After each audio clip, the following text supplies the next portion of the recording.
This is Optimal Startup Daily, Episode 12, Everything You Need to Know to Start a Microbusiness, Part 1, by Courtney Carver of BeMoreWithLess.com. And I am Dan. I'm your personal narrator and host here at Optimal Startup Daily. Welcome. This is where I read to you from some of the best blogs on entrepreneurship. And if you have any topic requests for us, or maybe an author you'd like to hear from, please do share those ideas with us. You can visit oldpodcast.com to let us know what you'd like to hear. That's oldpodcast.com. For now, let's get to today's post as we optimize your life. Everything You Need to Know to Start a Microbusiness, Part 1, by Courtney Carver of BeMoreWithLess.com. When I was 12 years old, my dad quit his corporate job. He quit his job to open his own restaurant. The restaurant opened somewhere near my 13th birthday. I only remember that because the restaurant billboard by the street said, "Happy 13th birthday, Courtney." I was famous. I was famous and employed at a very young age, and usually loved working. I thought it was really cool to have a paying job at such an early age. It sparked my entrepreneurial spirit and formed my strong work ethic.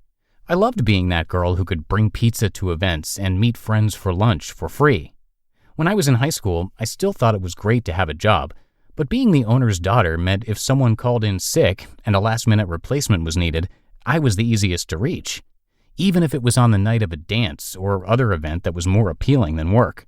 That's when I realized that when it's your business, you get the good and the bad.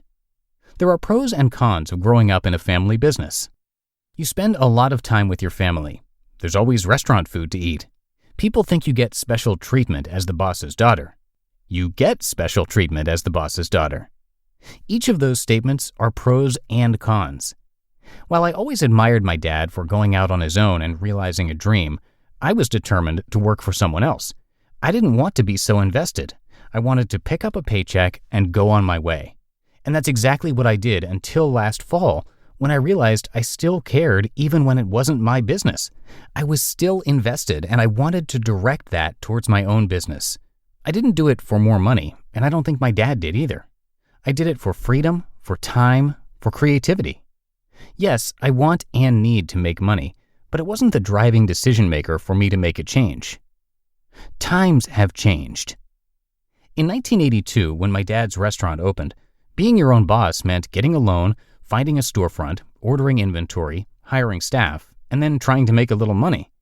Today, being your own boss means having an idea, building a platform, and opening your computer in a coffee shop to check your email, write a blog post, and connect with clients via Skype.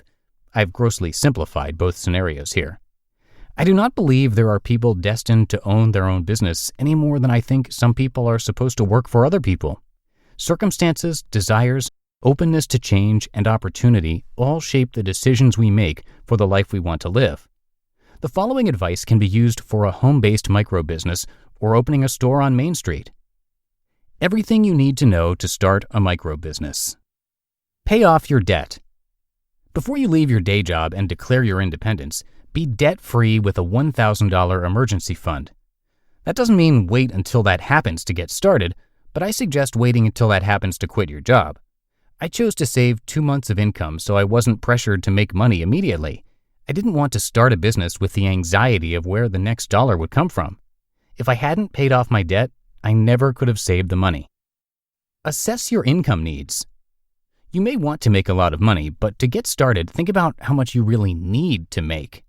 Your money or your life may help you determine what that number is. Dream. Maybe you don't know what you want to do. You might be so overextended and burnt out with your current job and lifestyle that you have no idea what interests you. I just started reading the Firestarter sessions by Danielle Laporte.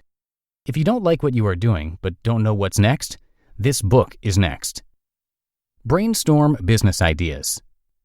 In the $100 Startup, Chris Guillebeau says, quote, "To start a business, you need 3 things: a product or service, a group of people willing to pay for it, and a way to get paid. Everything else is completely optional." End quote. I'll add this: it will help if you know and love what you are selling. That makes you much better at what you do and takes the sting out of asking for money. When you know you are offering your very best and that product or service will help someone else, you'll feel good about getting paid for it. Visit an accountant. There are plenty of tools online like Outright.com to help you manage your business finances, but I recommend meeting with a local expert too. Understand tax laws, organize your business, and have a friend in your local area that can help if problems arise. Develop a platform. Every client that I've worked with found me as a result of this blog. They may have found the blog from Twitter or another blog, but they didn't find me because my face was on a billboard or a magazine ad. Each person found me because I showed up on this blog and wrote helpful information consistently. Building a blog or another online home will be your number one way of developing new ideas and connecting with clients, business partners, and investors. With my history in the advertising industry, I can tell you with no uncertainty that times have changed. Your business will not grow because you throw thousands of dollars at TV spots and magazine placements. Your business will grow because you will take time to let people get to know you through a platform like a blog. It will grow because you help people and they will tell other people that you help them. To be continued. You just listened to part 1 of the post titled Everything You Need to Know to Start a Microbusiness by Courtney Carver of BeMoreWithLess.com. And a big thank you to Courtney Carver, an author who gave us permission a long time ago to start reading her stuff, starting with our first show, Optimal Living Daily. In 2006, Courtney was diagnosed with multiple sclerosis, and while it doesn't define her or her blog, it has had a huge impact on her life and led her to create Be More With Less, as well as author books, create courses, and much more. She also created the popular minimalist fashion challenge Project 333, and her diagnosis has led her to make changes in her life that paved the way for an incredible journey of love, health, and simplicity. It's a story worth hearing from her, so come check out her site and everything she has to offer at BeMoreWithLess.com. That's BeMoreWithLess.com. All right, I think that does it for today. Have a great start to your week. Thanks, as always, for being a subscriber, and I'll see you back here tomorrow, where we'll finish up this post and where your optimal life awaits.